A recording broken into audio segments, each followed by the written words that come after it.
Pois xa prometeron derrogar a lei trans. Queren que volvamos a unha lei de 2007 que nos obrigaba a hormonarnos forzosamente, a ser diagnosticadas como enfermas mentais, a esperar anos para poder cambiar o nome e o sexo ancestral no DNI. Non, non queremos! A OMS xa nos recoñece como que somos, pero eles queren devolvernos a clandestinidade. Pois que lles quede claro, non imos permitir que nos borren ni nos quiten os nosos dereitos. Pero isto non pasa só aquí, isto é internacional.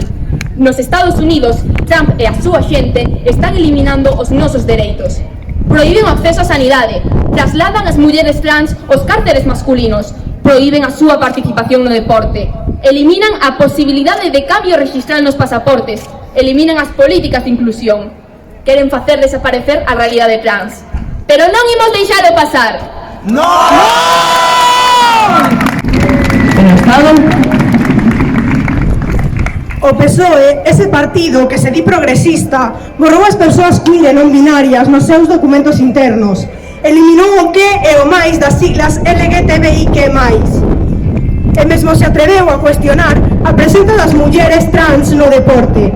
Queren invisibilizarnos, pero non lles imos deixar. Vemos como as crianzas trans enfrontan unha deriva sanitaria brutal. Centralizan toda a atención sanitaria na unidade de xénero. Eternizan as listas de espera. Impiden o acceso a bloqueadores e hormonas. Xogan coas súas vidas. Pero non imos permitir que lles rouben o futuro.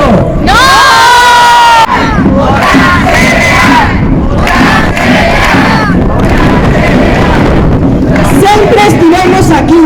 Seguiremos hoxe, mañá e sempre.